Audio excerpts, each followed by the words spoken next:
Anak kajian Ustaz ini Ustaz siapa nih Ustaz? Anwar Zain. Mari maghrib ngaji. Udah kan karo. Ojo diatekne ya iki nih. Kuatane datane. Wifi iki. Iya wifi nggak wifi ya wes. Karo ini. Soalnya entek kurang tuku aku. Entek masa berlaku. Pun lah.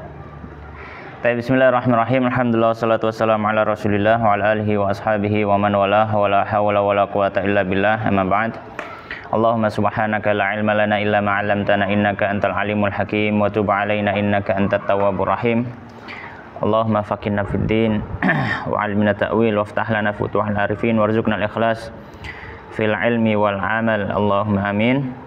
Kita melanjutkan ngaji kitab Bulughul Maram min Adillatil Ahkam yang ditulis oleh Hafidz Ahmad bin Ali bin Hajar Al-Asqalani rahimahullahu taala yang wafat tahun 852 Hijriah, dan kita masih dalam pembahasan masuk ke pembahasan baru yaitu babul ghasab. Iya benar? Iya. Babul ghasabi.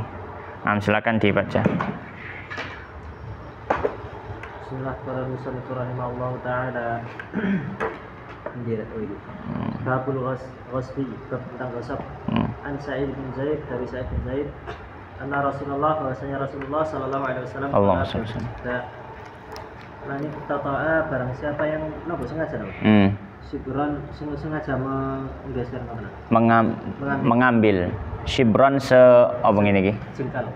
Iya. Barang siapa yang sengaja mengambil shibran sejengkal minal ardi, dari tanah, zulman secara zalim, tawaqahullahu, Allah mengalunkan. Iya. Iyahu padanya yaumal qiyamah, pada hari kiamat, min sab'i ardina, dari 7 lapis bumi. Tafaqun alaih. Hadis riwayat Bukhari Muslim. Baik, bismillahirrahmanirrahim. Qala al-musannifu rahimallahu taala wa nafa'ana bil ilmi fid dunya wal akhirah wa dakhalahu fasiya jannatihi wa taghammadahu bi rahmatihi. Allahumma amin. Babul ghasbi, atau bisa juga dibaca babul ghasabi, ya, atau ghasbi, benar ghasbi. Bab ghasab. Nah, apa sih ghasab itu? Ghasab itu adalah seseorang mengambil hak orang lain secara zalim. Yaitu seseorang mengambil atau menguasai hak orang lain secara zalim. Ini namanya ghasab. Dan perlu kita ketahui, ghasab ini adalah salah satu dosa. Dan bahkan sebagian para fuqaha memasukkan ghasab ke dalam dosa besar. Jadi bukan cuma dosa biasa, tapi dosa apa? Besar. Sebagian fuqaha memasukkannya ke dalam dosa besar. Ya. Maka hendaknya seorang berhati-hati dari mengambil hak orang lain secara zalim, ya. Hak orang lain secara zalim. Maka di sini beliau menyebutkan beberapa hadis. Hadis yang pertama, hadis nomor 769. Qala al-musannifu rahimallahu taala an Sa'id bin Zaid, dari Sa'id bin Zaid radhiyallahu taala anhu, anna Rasulullah, bahwasanya Rasulullah sallallahu alaihi wasallam qala, beliau bersabda, man barang siapa iqtata'a, mengambil, ya, iqtata'a maknanya mengambil, ya, shibron, satu jengkal, minal ardi, dari tanah, zulman, secara zalim. Maksudnya apa? Ya, maksudnya adalah dia mengambil tanah orang lain. Dia mengambil apa? Tanah orang lain. Ya, gambarannya misalkan ada orang punya tanah, setelah tanahnya sudah ada batasnya, tapi batasnya ini bukan pagar mati, tapi pagar bikinan yang bisa dipindah, bukan pagar permanen, ya, tapi pagar yang bisa dipindah. Maka orang geser, ya, sakil, besok geser sakil, dan ini terjadi. Kenapa saya bisa katakan terjadi? Karena terjadi di keluarga saya. Ya kita gak apa-apa, kita wis bapak anda cik dipangan sak dunia akhirat. Ya terjadi. Ya betulan saya punya kakek itu punya tanahnya ditempet sama tanahnya tetangganya, tapi pagarnya itu pagar. Jadi orang taunya ada 2 pagar. Wong lawas gitu kan, wong lawas kan ngerti batas-batasnya kan, wong lawas itu tahu pagarnya itu ada 1 pohon di situ. Jadi pohon tengeran ini pohon ini, wit ini. Tapi orang-orang baru kadang nggak tahu. Ya, orang baru kadang nggak tahu. Nah, ketika dilihat apa namanya pagar itu geser terus. Jadi ngelewati pohon itu tadi geser gitu. Ya, maka saya nggak tahu ya, dikasih tahu sama ibu saya. Iku nasune iki lho batese. Pagar nang ngono pisan. Akhirnya gitu. Ya apa namanya? Dia namanya ketamakan manusia ya. Ya, maka kita sampaikan mungkin perlu membaca hadis ini sebagai pengingat. Ya, dan itu juga pengingat untuk kita, jangan sampai kita nanti juga berbuat demikian. Siapa yang mengambil sejengkal tanah ya secara zalim, tawwaqahullah, Allah akan kalungkan iyahu, atau Allah akan kalungkan tanah tersebut iyahu kepadanya yaumal qiyamati, pada hari kiamat ya. Sejengkal tadi ya dikalungkan pada orang tersebut pada hari kiamat min sab'i ardhin, dari 7 lapis bumi. Muttafaqun alaih. Ya, jadi kan dikalungkan sejengkal tanah tadi. Wallahu alam gimana bentuknya, wallahu ta'alam, karena belum terjadi. Ini kan hari kiamat. Tapi yang jelas ini adalah bentuk azab siksaan. Ya, muttafaqun alaih. Hadis riwayat Bukhari Muslim. Maka hadis ini menjadi atau memberikan beberapa pelajaran. Pelajaran pertama, hadis ini menjadi dalil ya bahwasanya ghasab adalah perkara yang diharamkan. Ghasab adalah perkara yang diharamkan dan dia masuk dalam kategori dosa besar. Ghasab adalah perkara yang diharamkan dan dia masuk dalam kategori apa? Dosa besar. Ya. Baik. Perkara yang kedua, pelajaran kedua, termasuk jenis ghasab. Ya, termasuk jenis ghasab yang sering terjadi dan bahkan sampai terjadi hari ini adalah ghasab tanah. Kita tahu bahkan ya apa namanya beberapa informasi ya akhir-akhir ini ada sebagian berita nyeliwer mafia tanah. Ya, mafia tanah. Orang punya sertifikat tanah, padahal tanah ini sudah dia punya sertifikat loh, megang sertifikat. Saya pernah lihat satu berita itu, padahal orang-orang ini sudah megang sertifikatnya. Terus ada orang lain bawa sertifikat yang sama, dinaikkan ke meja hijau, ternyata yang megang sertifikat dari lama ini kalah karena kurang uang. Ya, maka ini termasuk subhanallah ghasab. Ya, dan kita sadari bahwasanya tanah di dunia atau kehidupan di dunia nggak akan abadi. Nggak akan abadi. Ya.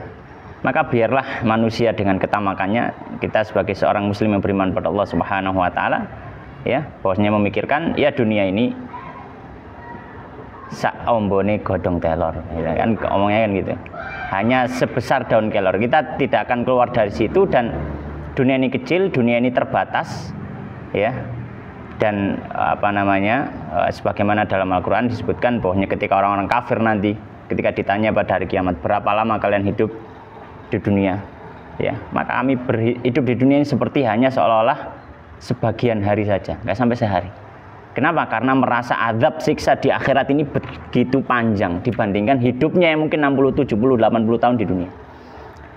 Maka eman kalau misalkan kita harus ya menerima siksaan yang tidak ada hentinya ya demi mendapatkan kenikmatan yang sebentar.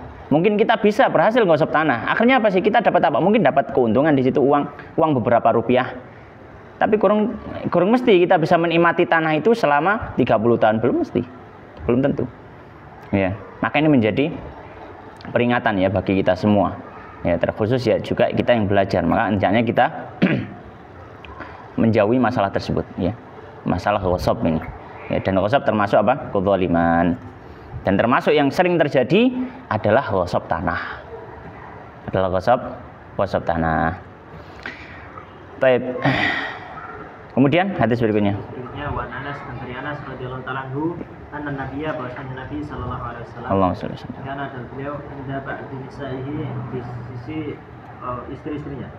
Farsalat, maka mengutus ihda ummahatil mukminin, salah satu dari istri-istri Nabi.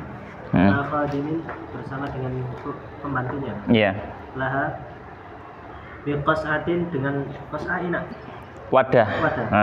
Wadah. Dia dalamnya ta'amun, ada makanan. Fatarabat, maka memukul biadiha dengan tangannya, fakasarat, maka pecahlah ya. Al-qas'ah, wadah. Fatammaha, maka niki maksudnya ya, Nabi mengumpulkannya. Maka Nabi mengumpulkannya. Maksudnya pecahan-pecahan ini tadi. Maka Nabi mengumpulkan pecahan-pecahan wadah tersebut. Wa ja'ala fiha ta'ama, dan menjadikan di dalamnya makanan. Iya. Waqala, dan beliau dan berkata, kulu, makanlah kalian, wadafa'a, dan berilah.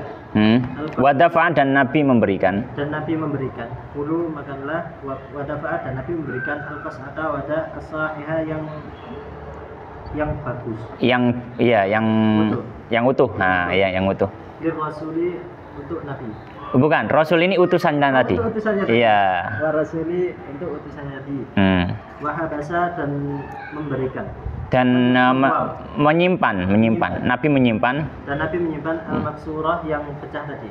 Soal Bukhari, ada riwayat Bukhari, wa Tirmidzi, dan Tirmidzi, wasamma, dan menyebutkan. Iya. Ad-daribata, Aisyah, yang memukul adalah Bunda Aisyah. Wazada, dan menambahkan, faqala Nabi, maka bersabda Nabi sallallahu alaihi wasallam, ta'amun bi ta'amin, makanan dengan makanan, wa ina'un bi ina'in, dan wadah dengan wadah, wasaha, dan sebagainya. Baik. Maka di sini ya, hadis berikutnya hadis 770. Qala al-musannif rahimallahu taala, wa an Anas, dari sahabat Anas radhiyallahu taala anhu, anna Nabi, bahwasanya Nabi sallallahu alaihi wasallam, karena beliau ada inda ba'di nisaihi, di sisi sebagian orang-orangnya. Di sisi bagian istri-istrinya. Jadi beliau sedang berada di rumah salah seorang istri, ya. Dan dalam riwayat ini beliau ketika itu bersama Sayyidah Aisyah. Jadi jatahnya harinya Sayyidah Aisyah. Fa arsalat ihda ummahatil mu'minin, maka salah seorang ummahatil mu'minin, ya, seorang istri yang lain mengirim utusan, ya, ma'akhadimin, bersama dengan pembantu, laha, milik si istri yang satunya tadi, bikos atin, dengan sebuah wadah, fiha, di dalamnya ta'amun, ada makanan. Dalam artian ini Nabi sedang jatahnya di rumah Sayyidah Aisyah. Nabi sedang di situ. Kemudian apa? Kemudian tiba-tiba pas Nabi di situ, datang pembantunya istri yang satunya. Datang apa? Ngirim makan. Sayyidah Aisyah ini terkenal dengan istri yang sangat cemburuan. Ya. Maka ketok ono wadai bojo sing liya langsung ditamplek. Langsung disapluk gitu ya. Maka beliau katakan di sini fadarabat biyadiha. Maka salah satu istri tadi, yaitu Sayyidah Aisyah, langsung memukul wadah tadi dengan tangannya. Iya. Disapluk gitu, fakasaratil qas'ah, sampai pecah. Ini semurat marit, tapi kalau makanan jangan dibayangkan orang dulu makan beras ya. Makanya kalau di sana kalau nggak roti ya, daging itu jarang, atau kurma. Mungkin ada kemungkinan di sini wadah itu isinya kurma, ada kemungkinan. Ya, ada kemungkinan wadahnya kurma. Karena nanti setelah sudah morat marit lah gampangannya, sudah jatuh pecah. Kalau makanan itu bentuknya biji-bijian yang kecil atau roti, ya, atau mungkin sesuatu yang ini, maka nggak mungkin dimakan lagi karena sudah kotor. Tapi ini kalau kurma kan masih lugur ya, cek dipangan. Makanya Nabi SAW fadhammaha, Nabi mengumpulkan pecahan-pecahan tadi. Jadi disatukan lagi, wa ja'ala fiha at-ta'am. Kemudian Nabi meletakkan fiha, di dalam wadah jadi at-ta'am, makanan yang jatuh. Jadi kurmanya mungkin ya kita bahasakan kurma lah sederhananya. Ya bisa kurma bisa roti. Diletakkan tadi di wadah itu. Kemudian orang rumah disuruh untuk makan. Waqala, Nabi mengatakan kulu. Mungkin di situ ada pembantu, ada sahabat Anas yang sebagai khotimnya Nabi, wis pangan rek gitu. Ya, pangan rek. Eman gitu kan. Buat panganan film enggak boleh kan. Nah, maka ya disuruh makan, pangan tekno. Kemudian setelah selesai wadah fa'al qas atas sahihah, kemudian Nabi memberikan wadah yang utuh li Rasul kepada utusannya istri yang lain tadi. Ya ini, wis kawan balik, wis. Gitu ya. Wahabasal maksurah, kemudian Nabi menyimpan wadah yang pecah. Nabi menyimpan wadah yang pecah. Rawal Bukhari, hadis riwayat Bukhari, wa Tirmidzi, ya, dan Tirmidzi. wa Tirmidzi dan Imam Tirmidzi wasamma dharibah, dan Imam Tirmidzi menyebutkan siapa yang memukul wadah tadi, Aisyah, yaitu Sayyidah Aisyah. Jadi makanya di sini saya sampaikan tadi bahwasanya istri yang jatahnya siapa, yaitu jatahnya Sayyidah Aisyah. Karena Sayyidah Aisyah cemburu langsung disapluk wadah tadi. Tapi Nabi nggak marah. Subhanallah, ini Nabi wis ngerti. Kalau mungkin kita akan marah istri kita. Iya, kau oleh ngono zalim gini, enggak, tapi Nabi diam aja. Ya. Subhanallah, akhlaknya Nabi. Ya. Wazada, dan Imam Tirmidzi menambah, faqalan Nabi, kemudian Nabi mengatakan ta'amun bi ta'amin, ina wa inaun bi inain. Makanan diganti makanan, inaun wadah diganti wadah. Wasahahu, dan disahihkan oleh Imam Tirmidzi.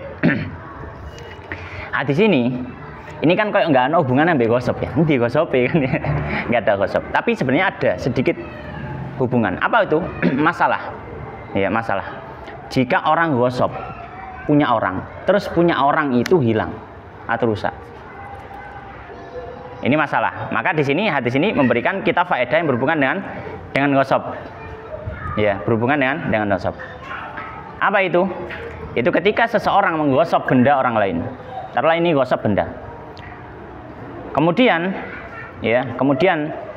taruhlah setelah itu benda ini hilang atau benda ini rusak. Maka kita sampaikan orang yang gosok tadi harus mengganti benda tersebut. Harus mengganti benda tersebut. Ya. Dan menggantinya ini mutlak, apapun yang terjadi kudu mbok ganti. Maksudnya gini, misalkan dia menggosok barang orang, tapi disimpen sing primpen, terus qadarullah ada maling masuk. Ini kan barang itu hilang bukan karena sebab kelalaian dirinya, juga bukan karena perbuatan dirinya, ya. Tapi tetap dia ganti, Ini gosok, ya. Nah, kita katakan kalau orang gosok barang orang, kemudian barang itu hilang atau rusak, apapun yang terjadi wajib mengganti. Nah, menggantinya gimana? Apakah ganti uang gitu saja? Para ulama mengatakan, kalau ada benda yang sama harus diganti benda yang sama. Kalau ada benda yang sama, maka harus diganti dengan benda yang sama. Dalilnya dari mana? Nabi mengatakan to'amun bi to'am, inak bi inak. Panganan diganti panganan, wadah diganti wadah. Karena Nabi ketika wadahnya pecah, Nabi ganti dengan wadah yang sama. Enggak dikasih uang terus dulu pergi, enggak. Tapi apa? Ganti dengan wadah yang sama. Maka di sini kita katakan kalau benda yang digosok itu, ya, benda yang digosok itu ada yang sama, maka harus diganti dengan barang yang sama. Diganti dengan barang yang sama. Kalau baru sudah cari-cari kok nggak ketemu, boleh diganti dengan uang. Ya, tapi hukum asalnya, ketika benda itu rusak, maka diganti dengan benda yang sama. Jika tidak ada, baru diganti dengan uang. Ya. Baik. Kemudian hadis berikutnya. Rafi' bin Khadij dari Rafi' bin Khadij radhiyallahu anhu qala, dia berkata, qala Rasulullah sallallahu alaihi wasallam, man zara'a, barang siapa yang menanam di ardi di tanah qaumin, suatu kaum, bihim tanpa izin mereka, falaisa lahu, maka tidak ada baginya minaz zara'i syai'un, dari tanam tersebut sesuatu pun, walau dan baginya nafaqatuhu biayanya. Rawat dan surat Ahmad wanasbatu dan yang empat ilan nasai wa hasanahu Tirmidzi dan mengatakan Tirmidzi wa yuqalu, dan dikatakan innal Bukhari Sahih Bukhari dha'afahu, mendhaifkannya.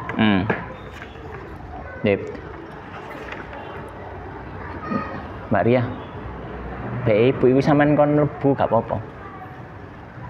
Ta kon lenggah wae sakno. Lah ya. Ta nang ndukur gak apa-apa. Baik, hadis berikutnya kok 771. Iya. Qala al-musannifu rahimallahu taala wa an Rafi' ibni Khadij, dari sahabat Rafi' bin Khadij radhiyallahu taala anhu qala, beliau mengatakan Monggo pinarak.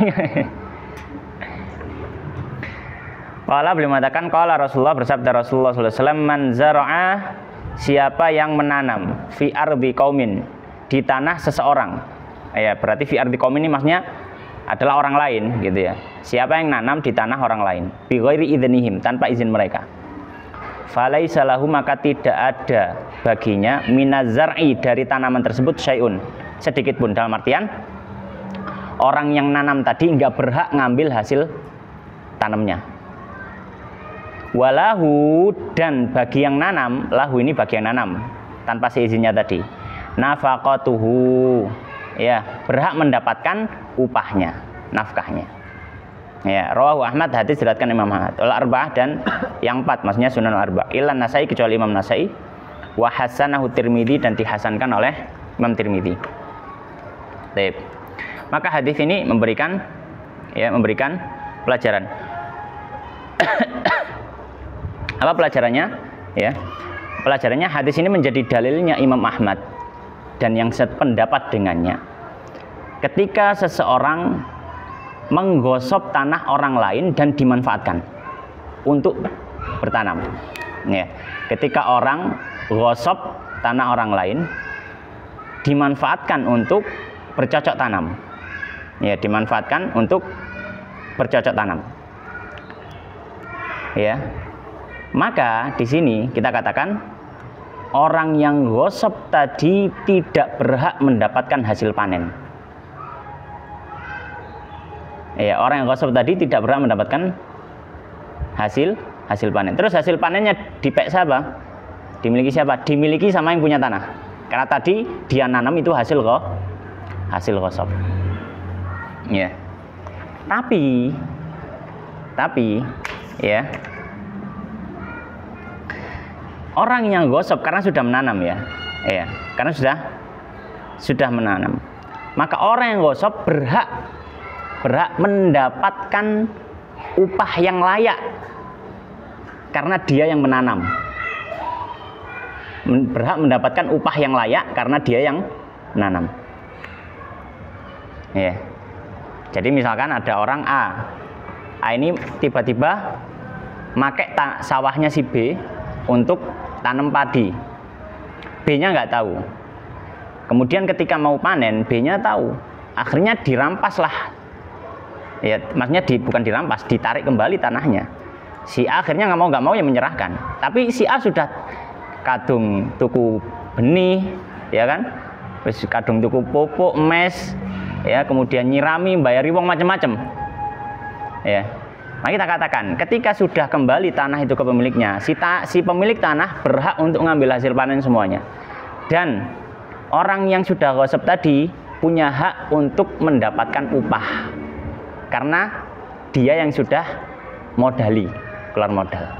Ini pendapatnya Imam Ahmad dan juga sebagian ulama berlandaskan dalil hadis ini. Ya, berlandaskan dalil hadis ini. Baik. Tapi Imam Syafi'i rahimahullah taala, beliau mengatakan enggak seperti itu. Nah, apa pendapatnya Imam Syafi'i? Pendapatnya Imam Syafi'i nanti ada di hadis berikutnya, hadis keempat ini, 772. Diwaca sendiri.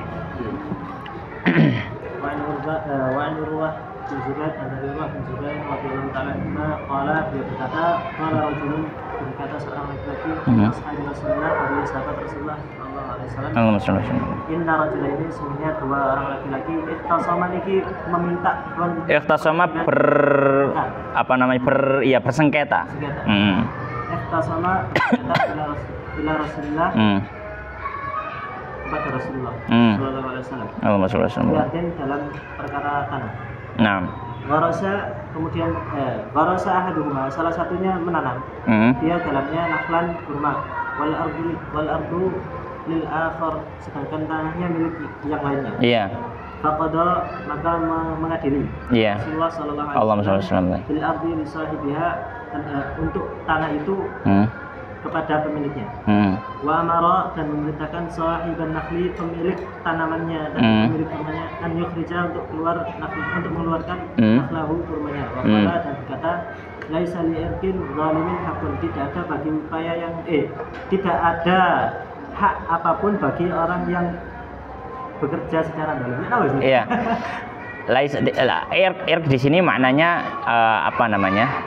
Maknanya adalah keringat. Maksudnya ya, keringat yang diunculkan oleh orang zalim gitu. Tidak ada hak apapun bagi keringat yang zalim gitu. Bagi keringat orang yang zalim. Iya.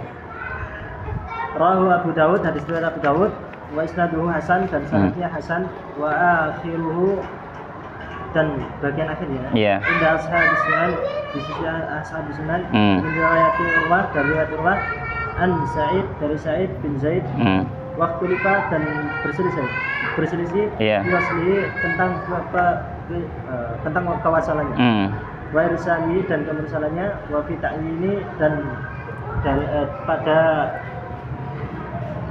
wa fi ta'yini sahabiyihi, ya, dan pada penentuan bukan apa namanya status dia sahabat, ya. Dan pada penentuan status dia sahabat. Baik.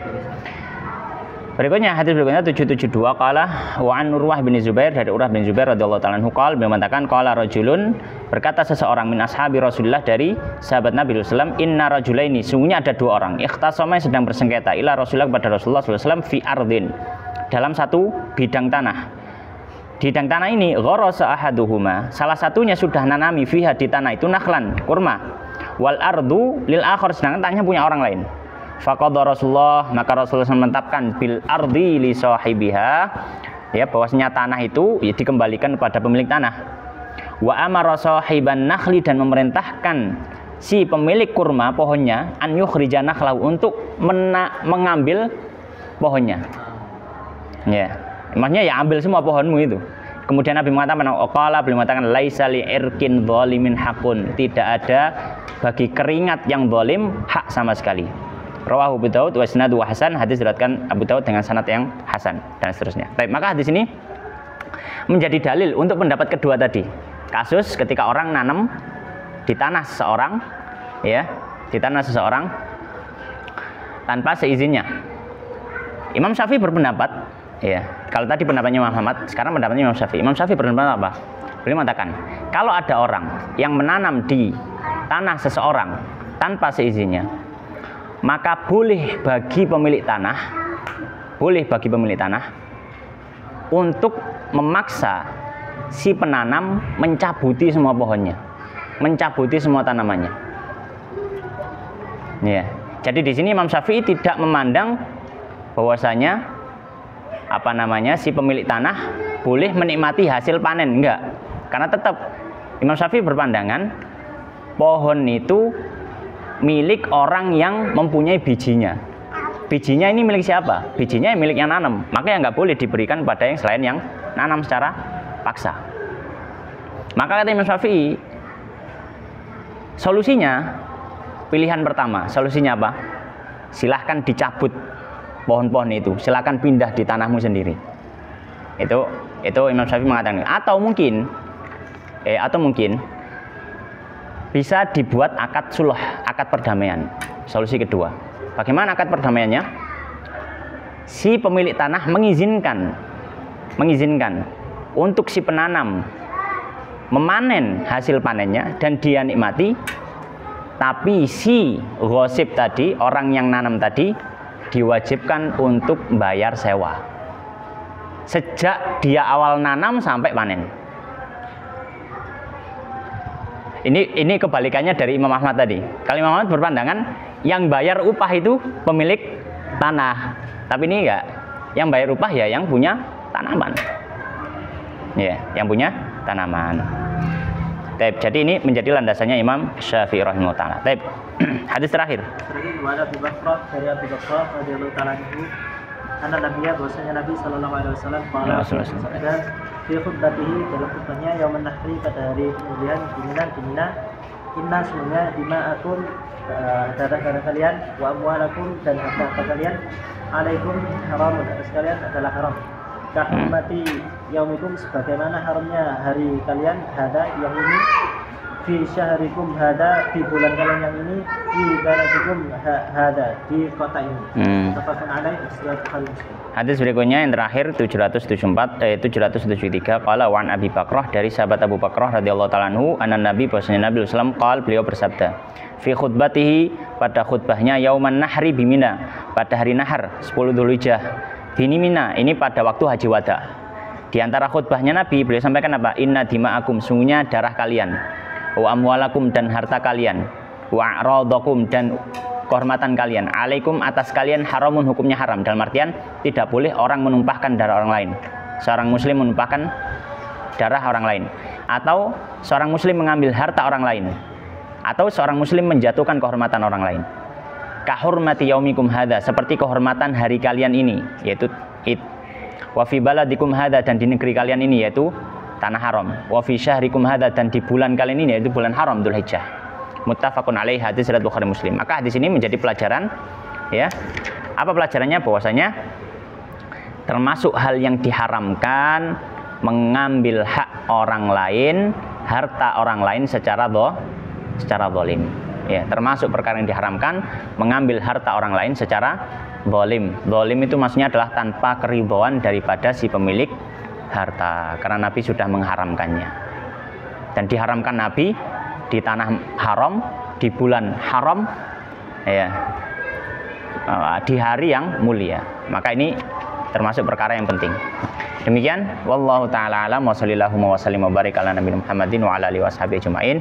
Subhanakallahumma bihamdika, asyhadu an la ilaha illa anta, astaghfiruka wa atubu ilaik. Wa akhiru da'wana alhamdulillahirabbil alamin. Wassalamualaikum warahmatullahi wabarakatuh. Arek mang nang ndi?